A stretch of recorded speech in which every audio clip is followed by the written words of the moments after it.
اس سختیوں والے مرحلے سے وہ گزر گیا. اب کیا ہوتا ہے یہ کچھ باتیں آپ کے سامنے بیان کروں گا. ٹھیک یہ بتانا کہ سفر آخرت کی ابتدا میں انسان کی مرنے کے بعد کیا ہوتا ہے یہ ممکن نہیں ہے، چونکہ کوئی مردہ اٹھ کر نہیں بتاتا ہے کیا ہوا. لیکن اللہ کی کتاب میں، نبی اکرم صلی اللہ علیہ وسلم کی سنت میں کچھ جو باتیں ملتی ہے، ان باتوں کو میں ترتیب وار آپ کے سامنے رکھ رہا ہوں. چونکہ روایتیں مختلف ہیں، احادیث مختلف ہے، کچھ روایتیں بخاری کی، کوئی مسلم کی، کوئی ابو داؤد کی، کوئی ترمذی کی ہے.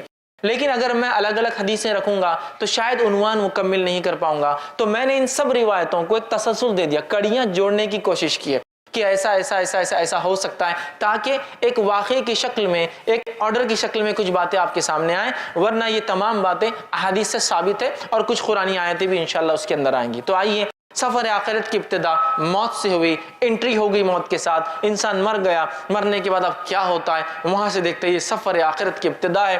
نبی اکرم صلی اللہ علیہ وسلم فرماتے ہیں جب انسان مر جاتا ہے اور اگر وہ نیکوکار ہو تو ہوتا یہ ہے کہ خوبصورت چہرے والے فرشتے آتے ہیں اور انتہائی خوشبودار کفن اس کے لیے لایا جاتا ہے، اور اس کے پاس آتے ہیں، کھڑے ہوتے ہیں اور بشارتیں دیتے ہیں، خوشخبریاں سناتے ہیں. اس کے رب نے اس کے سفر آخرت کے بعد کیا دینے کا وعدہ کیا ہے وہ رکھتے ہیں. اس کی روح مچلتی ہے اور اسے اچھے اچھے ناموں سے پکارتے ہیں. جن اچھے اچھے ناموں سے وہ دنیا میں پکارا جاتا تھا اسے مبارکباد دیتے ہیں اور اس کو خوشخبریاں سناتے ہیں. جو ہی وہ روح خوشخبریاں سنتی ہے وہ مچلنے لگتی ہے سفر آخرت کی ابتدا کے لیے، اور کہتی ہے مجھے جلدی سے نکالو، مجھے جلدی لے کر چلو، تاکہ میں اس چیز کو پالوں جو میرے رب نے سفر آخرت کے بعد میرے لیے رکھی ہے اور جو بشارت تم لوگ دے رہے ہو. پھر فرشتے اس کو خوشبودار کفن میں جو ہے کفناتے ہیں. اس کے بعد پہلے آسمان کی طرف لے کر چلتے ہیں. جب پہلے آسمان کی طرف لے کر چلتے ہیں تو پہلے آسمان کے فرشتوں کو اس روح کی جو نیک تھی، جس کا سفر آخرت شروع ہوا ہے، خوشبو آ جاتی ہے، اور ان کو پہلے سے پتہ چل جاتا ہے. جب وہ آتی ہے روح، فرشتے لے کر آتے ہیں، تو پہلے آسمان کے فرشتے دروازے کھولتے ہیں آسمان کے، استقبال کرتے ہیں اور کہتے ہیں کہ مبارک ہو تم کو، اللہ نے تمہارے لیے انعامات لکھے رکھے، آؤ اے جو ہے ایسی روح جس نے نیک اعمال کیے. اور اس نیک انسان کی روح کو وہ قبول کرتے ہیں، ایکسیپٹ کرتے ہیں، خوش آمدید کہتے ہیں اور اس کو بشارتیں دیتے ہیں. اور وہ روح جو ہے اس آسمان سے لے کر پہلے آسمان تک پہنچی ہے، کھولے گئے دروازے دوسرے آسمان کی طرف جاتی ہے، اور ہر مرحلے میں، ہر آسمان میں یہی بشارتیں دی جاتی ہے اور وہ خوش ہوتی ہے، اور 7ویں آسمان تک اس کی روح لے جائی جاتی ہے. 7ویں آسمان تک اس کی روح لے جائی جاتی ہے. پھر اللہ تعالیٰ حکم دیتا ہے اسے واپس اسی جگہ ڈال دو، اس لیے کہ میں اسے دوبارہ اسی سے اٹھاؤں گا. پھر اس روح کو لا کر قبر کے اندر ڈال دیا جاتا ہے. وہ نیک انسان جب قبر میں ڈال دیا جاتا ہے تو ڈالنے کے بعد وہ نیک انسان جو قبر میں جو ہے بیٹھ جاتا ہے، یاد رکھیے. اور اس کے بعد وہ مرحلہ شروع ہوتا ہے جو بہت سخت مرحلہ ہے، وہ ہے سوال اور جواب کا مرحلہ. منکر اور نکیر 2 فرشتے داخل ہوتے ہیں. بہت اندازہ لگائیے، مٹی کا گھروندہ ہے قبر، نہ کوئی دیا ہے، نہ کوئی لائٹ ہے، نہ کوئی ایسے ٹمٹما چھوٹی سی روشنی بھی موجود نہیں ہے. اور اس کیفیت میں اس مٹی کے نیچے انسان دبا ہوا ہے. دنیا میں چھوٹے موٹے کیڑے مکوڑوں سے لوگ ڈرتے ہیں. اندازہ لگائیے اگر اعمال صحیح نہ کیے تو پھر ڈھیروں من مٹی نیچے دبنا ہے. کوئی ساتھی نہیں، کوئی لائٹ نہیں، کوئی مددگار نہیں، اور اتنی خوف زدہ، خوفناک منکر اور نکیر جو قبر مٹی کو پھاڑتے ہوئے آئے. اندازہ لگائیے دنیا میں کوئی انسان غصے میں آ جائے تو ہم ڈر جاتے ہیں، وہ پھاڑتے ہوئے آئیں گے اور بجلی جیسی آواز ہوں گی. لیکن نیک انسان آ کر اسے اٹھائیں گے اور اٹھانے کے بعد اس سے 3 سوال کریں گے. اور پہلا سوال کیا جائے گا، من ربکا، تیرا رب کون ہے؟ نیک انسان اطمینان سے بیٹھیں گا. اور آپ سے فرماتے ہیں کہ سورج غروب ہوتا دکھایا جائے گا. یہ سب غائب کی باتیں ہو رہی ہے. خبر کے معاملات سفر آخرت پورا غائب سے متعلق ہے. سورج ڈوبتا ہوا دکھایا جائے گا. وہ کہیں گا فرشتوں سوالوں کے جواب میں بعد میں دیتا ہوں، عصر کا وقت جا رہا ہے، سورج ڈوب رہا ہے، میں نماز پڑھ لیتا ہوں. فرشتے بتائیں گے یہ قبر ہے، یہاں نماز کی ضرورت نہیں. تو کہیں گے ہاں ٹھیک ہے، کنٹینیو کرو، آگے بات کرتے ہیں. چونکہ وہ دنیا میں نیکی کا عادی تھا اور بالخصوص نماز کا عادی تھا، لہٰذا قبر میں بھی جب سورج کو ڈوبتا ہوا دیکھتا ہے تو کہہ رہا ہے کہ عصر کا وقت جا رہا ہے، میں پڑھ لیتا ہوں. تو اندازہ لگائیے نماز کے کتنے فوائد ہیں. بتایا جائیں گا نہیں ختم ہو گیا، نماز کا سلسلہ نہیں ہے، اعمال ختم ہو گئے، جو ہو گئے ہو گئے، اب تم لہٰذا بیٹھو اور جواب دو. تو جب پہلا سوال کیا جائے گا وہ کہیں گا میرا رب اللہ ہے. دوسرا سوال ہوگا من نبیوں کا، کون ہے تمہارے نبی؟ تو وہ جواب دیں گا میرے نبی محمد صلی اللہ علیہ وسلم ہیں۔ تیسرا سوال ہوگا ما دینوں کا، دین کیا ہے تمہارا، کس دین پر تھے دنیا میں؟ وہ کہیں گا میرا دین اسلام تھا۔ یہ کہنے کے بعد جب ایک نیک انسان اپنے سفر آخرت کے ابتدا میں جو ٹیسٹ اس کا ہوگا، جو اورل اس کا لیا جا رہا ہے، جو وائوا اس کا ہو رہا ہے، اس میں اگر وہ رائٹ آنسرز دیتا ہے ان تینوں کوشچنز کے، تو نتیجہ یہ ہوگا فرشتے سوال و جواب کا سلسلہ ختم کر دیں گے۔ تینوں جواب اس نے دیا ہے اور ایک کھڑکی کھولی جائیں گی اور جہنم بتائی جائیں گی اور کہا جائیں گا یہ وہ چیز ہے جس سے تیرے رب نے تجھے بچا لیا۔ وہ بندہ شکر ادا کرے گا اور ایک کھڑکی کھولی جائیں گی اور بتایا جائیں گا یہ تیرا مقام ہے جنت میں، یہ تیرا مقام ہے۔ وہ روح مچل اٹھیں گی اور وہ فرشتوں سے کہیں گا نیک انسان اے فرشتوں مجھے مہلت دے دو، میں جا کے اپنے رشتہ داروں کو بتا دیتا ہوں یہ میرے رب نے نیکیوں کی وجہ سے دیا ہے۔ فرشتے کہیں گے لوٹنے کا چانس، لوٹنے کا جو ہے کوئی جو ہے اس کے اندر امکان نہیں ہے، لہٰذا تم اطمینان کرو۔ اور پھر وہ انسان دعا کریں گا اللہ قیامت جلدی قائم کر، چونکہ وہ مقام مجھے چاہیے جو بتایا گیا میرا وہاں، اور وہ کہیں گا قیامت جلدی قائم کر اللہ تاکہ میں اٹھوں اس روز اور سفر آخرت کا جو اینڈ ہوگا اس میں جو ڈیسٹینیشن جو بتایا جا رہا ہے جو مجھے ملنے والا ہے یہ مجھے جلدی سے مل جائے۔ اور اس کے بعد وہ جنت کی کھڑکی کھلی رہیں گی، اس کی کچھ ہوائیں وہ محسوس کریں گا، ایک بہترین بستر اس کے لیے بچھایا جائیں گا اور فرشتے کہیں گے اے شخص آرام سے اطمینان سے سو جاؤ، تمہارا سفر مطلب اس کا سفر شروع ہو گیا، اطمینان سے تم اس پہ سو جاؤ۔ اور اسے ایک دلہن کی طرح بستر پہ سلا دیا جائیں گا اور اس کے بعد وہ اطمینان سے سو جائیں گا۔ اللہ کی طرف سے حکم گا اس کا نام علیین میں نیکوکاروں کے رجسٹر کے اندر اندراج کر دیا جائے، لکھ دیا جائے، اس کا رجسٹر میں نام لکھ دیا جائے گا نیکوکاروں کی۔ آئیے اس کے بالمقابل وہ انسان جو گناہ کرتا تھا، معصیت، جرم، کفر، شرک، نفاق، اس کی زندگی اس میں گزری، اس شخص کی موت کیسی آتی وہ بھی دیکھیے، اس کا سفر آخرت سٹارٹ کیسا ہوتا وہ بھی دیکھتے ہیں ہم۔ اللہ رب العزت ہم پر رحم کرے اور ہماری حفاظت کرے۔ بہت سخت سفر ہے، ویسے موت کی ہولناکی کتنی خطرناک تھی، لیکن ایک جو گناہ گار انسان ہوتا ہے اس کے پاس فرشتے جب اس کی روح کا وقت آتا ہے پہلے تو کہتا مہلت دی جائے، چھوٹ ڈھیل دی جائے، کہا جاتا ڈھیل نہیں ہے۔ اس کے بعد فرشتے جو کہ انتہائی گھٹیا صورتوں میں، بری صورتوں میں آتے ہیں اور انتہائی بدبودار ٹاٹ کا ایک اس کے لیے کفن لاتے ہیں اور لانے کے بعد کہتے ہیں کہ اے مغضوب روح، اللہ کا تجھ پر غضب ہونے والا ہے، تو نے گناہ اور معصیت کے، نکل، تیرا مقام یہ ہے۔ چونکہ جیسا نیک آدمی کو بشارت دی جاتی ہے اس کو اس کا مقام کے تعلق سے بشارت دی جاتی ہے، نکل تجھے یہاں جانا ہے۔ اور وہ گناہ گار انسان کہتا ہے کہ نہیں میں نہیں نکلوں گا۔ اس کی روح جسم کے اندر جاتی ہے، جب وہ روح اندر جاتی ہے تو اسی ماحول کی، اسی حالت کی ایک تصویر اللہ نے بیان کی اور کہا وَالنَّازِعَاتِ غَرْقًا، قسماً فرشتوں کی جو روحوں کو جسم میں ڈوب ڈوب کر غوطے لگا لگا کر کھینچ کر نکالتے ہیں، چونکہ اس کی روح باہر آنا نہیں چاہیں گی، وہ اندر جائیں گی اور یہ فرشتے اندر جا کے روح کو نکالیں گے۔ اور اسی بات کو اللہ رب العزت نے سورہ انعام سورہ نمبر 6 آیت نمبر 93 میں دیکھیے کیسا بیان کیا۔ اللہ فرماتا ہے اے نبی کہ اگر تم دیکھتے جب ظالموں کی موت کا وقت قریب آتا ہے، ٹھیک ہے، اور وہ موت کی جھانکنی میں جا کر پھنستے ہیں، سکرات میں ہوتے ہیں، تو فرشتے ان کے پاس جاتے ہیں، ملائکۃ باسطو ایدیہم، اور اپنے ہاتھوں کو بڑا بڑا کر کھینچتے ہیں اس کی روح کو، نکل، چونکہ ایک نہیں کئی فرشتے آتے ہیں، یاد رکھیں، نکل، اس کو کھینچتے ہیں۔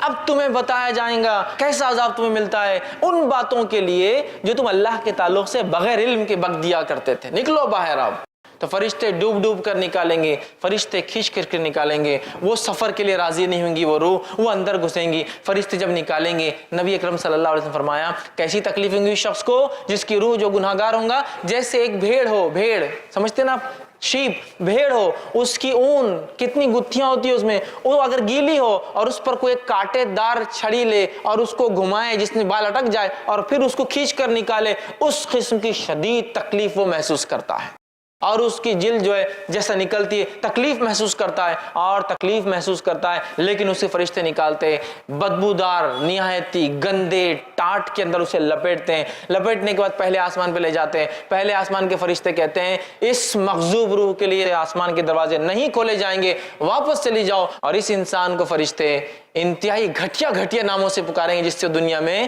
چڑھتا تھا اور نفرت کرتا تھا۔ خبر میں آنے کے بعد وہی ہولناکی منکر اور نکیر ظاہر ہوں گے جن کی آواز بجلی کی کڑک جیسی ہوں گی، اور آ کر سوال کریں گے اس سے اور کہیں گے من ربکا، تیرا رب کون تھا؟ کافر کہیں گا ہا ہا لا ادری، مجھے نہیں پتا میرا رب کون تھا، مجھے نہیں پتا، جواب نہیں دے پائیں گا۔ دوسرا سوال ہوگا من نبیکا، نبی کون تھے، تیرا نبی کون ہے؟ کافر کہیں گے ہا ہا لا ادری، مجھے تو نہیں معلوم کون میرے نبی ہے، جواب نہیں دے پائیں گے۔ تیسرا جو سوال ما دینکا، تیرا دین کیا ہے؟ کافر کہیں گا ہا ہا لا ادری، مجھے اس کا بھی جواب نہیں معلوم۔ اس کے بعد وہ جواب نہیں دے پائیں گا کوئی چیز کا، مطلب تینوں سوالات میں وہ فیل جائیں گا۔ اور اس کے بعد فرشتے، ایک کھڑکی کھولی جائیں گی، جنت دکھائی جائیں گی اور کہا جائیں گا یہ وہ چیز ہے جس سے تو محروم رہا، اور ایک کھڑکی کھولی جائیں گی، جہنم میں اس کا مقام بتایا جائیں گا اور کہا جائیں گا یہ وہ مقام ہے جہاں تجھے جانا ہے، اور وہ شخص، وہ اس کی روح کہیں گی اے اللہ قیامت تو کبھی قائم مت کر، چونکہ ابھی یہ تکلیف ہے، وہ مقام کتنا سخت ہوگا، ٹھیک ہے، قیامت قائم نہ کر۔ اور ایک آنکھ کا بستر اس کے لیے لایا جائیں گا، آنکھ کا لباس، فائر کا اس کے لیے ایک بستر، آنکھ کا لباس لایا جائیں گا اور وہ لباس اس کو پہنا دیا جائیں گا، اسے اب آنکھ کے بستر پہ سونا ہے، آنکھ کا لباس پہننا ہے۔ جب اسے لٹایا جائیں گا، ایک انتہائی بدصورت قسم کا انسان اس کی خبر میں آئے گا، وہ کہیں گا تم کون ہو؟ وہ کہیں گا میں تیرے اعمال ہوں جو تو دنیا میں کیا کرتا تھا، اللہ کی طرف سے حکم گا، اس کا نام سجین میں، اس کا نام رجسٹر میں اندراج کر لو، رجسٹر میں لکھ لو، سجین میں، ان لوگوں کے رجسٹر میں جو گناہگاروں کا رجسٹر ہے، جو قید خانہ ہے، جو جیل ہے، اس میں اس کا نام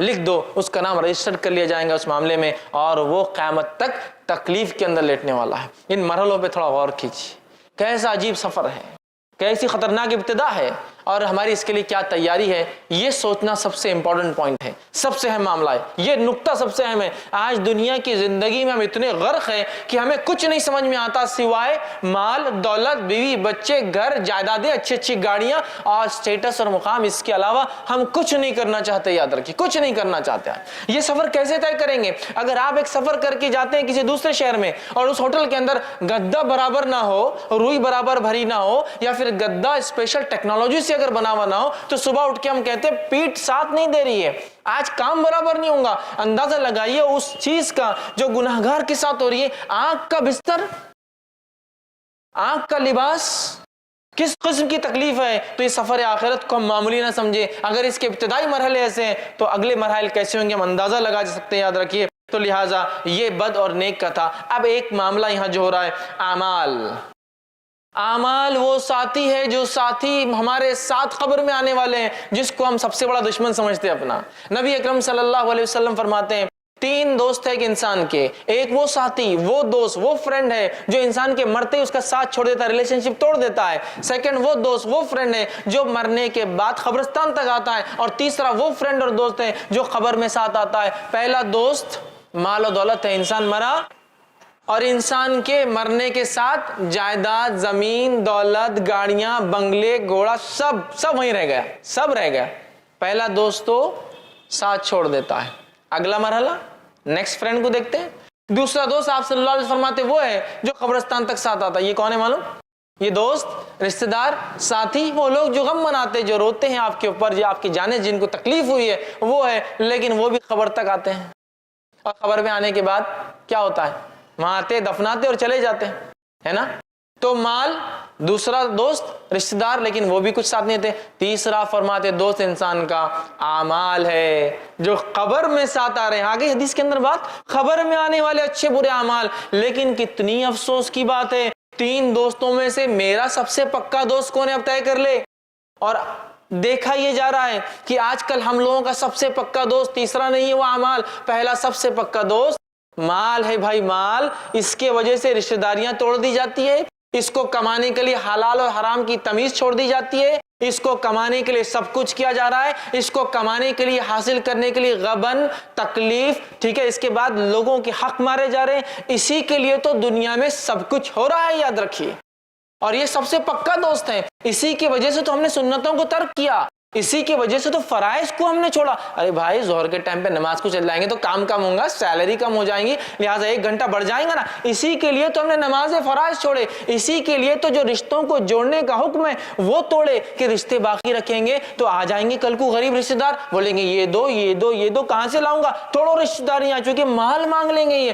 تو اسی کے لیے تو سب کچھ کیا، اسی کے لیے احکامات چھوڑے اسلام کے، اسی کے لیے فرائض چھوڑے، اسی کے لیے رشتہ داریاں توڑی، اسی کے لیے بغیر حلال و حرام کی تمیز کے، اور میں نے حرام کمایا، رشوت خوری کی، غبن کیا، چوری کی، جو کچھ ہو سکتا ہے کیا، مال حاصل کیا، اور یہ ایسا بے وفا ساتھی ہے، فرسٹ سٹیج میں چھوڑ دیتا ہے، انسان مر کے چلا جاتا ہے، جھگڑا جائیداد کا چلتے رہتا ہے۔ اس کو سب سے پکا ساتھی بنا لیا ہم نے، جبکہ سب سے کچا ہے، یہ سب سے زیادہ بے وفا دوست ہے یہ۔ دوسرا دوست رشتہ دار، کہاں تک آتے ہیں یہ بھی؟ قبر تک۔ یہ وہی رشتہ دار ہے نا جن کے لیے آپ نے شریعت کو بالائے طاق رکھا؟ بھائی شادی ایسی کرو، ایسی شادی تھوڑی ہوتی سماج میں، بڑے کیا کہیں گے ہمارے؟ یہ وہی رشتہ دار ہے نا جن کی وجہ سے سنتوں کو چھوڑا؟ یہ وہی رشتہ دار ہے نا جن کی وجہ سے ہم نے دین اور اسلام کو چھوڑا؟ ارے بھائی پورے خاندان میں کوئی عمل نہیں کرتا، میں کیسے کروں گا؟ نام دکھانا ہے سماج میں، آگے بڑھنا ہے، بچوں کی شادیاں وغیرہ ہونا ہے، لہٰذا میں یہ قرآن حدیث اور سنت کی بات نہیں کر سکتا یہاں۔ تو یہ رشتہ جن کے لیے آپ نے اسلام کو چھوڑا، یہ رشتہ دار ہے جس کے لیے آپ نے سب کچھ کیا، اسلام اور شریعت کو بالائے طاق رکھا، سنتوں کی اہمیت کو ہم نے وہ کیا، میں میرا بیٹا ہے اس کے لیے کیسا ہوں گا، یہ کر لیا، میری بیٹی ہے۔ رشتہ داروں کے لیے یہ اتنے بے وفا ہے، بس قبرستان تک آئیں گے، دو آنسو بہائیں گے، بیوی ہو تو 4 مہینے 10 دن غم کریں گے، اس کے بعد سب کچھ دنیا کا چلنے لگے گا۔ کوئی ساتھ نہیں آ رہا مال، کوئی ساتھ نہیں آ رہا خبر میں، ایک بھی رشتہ دار جس کے لیے یہ 2 فرینڈز کے لیے سب کچھ کیا، یہ سب سے بے وفا ہے۔ تیسرا جو دوست ہے جس سے سب سے کم اور ہلکی دوستی اور فرینڈشپ ہے میری اور آپ کی آج، وہ ہے اعمال۔ یہ زندگی میں بھی ساتھ ہے، یہ قبر میں بھی ساتھ ہے، یہ مقام محشر میں ترازو میں بھی تولا جائیں گا، اور انشاءاللہ اللہ کے فضل اور رحم کے بعد یہ وجہ بنے گا جنت میں جانے کی۔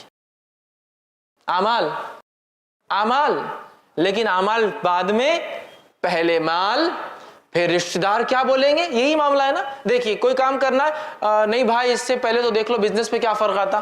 دوسرا رشتہ دار کیا بولیں گے، ارے نہیں تو سنت ہے، رشتہ دار کیا بولیں گے، بھائی سماج میں رہنا ہے نا۔ اس کے بعد اعمال کا سوچا جائیں گا۔ تو یہ دوست، یہ اعمال جس کو ہم نے سب سے کمزور دوست بنا لیا، اس سے وہ مضبوط دوستی اور رشتہ نہیں رکھا، یہی وہ عمل ہے جو ہر جگہ آنے والا ہے، خبر میں بھی آئیں گا، خبر میں بھی آئیں گا۔ ایک تو مسئلہ حل ہوا۔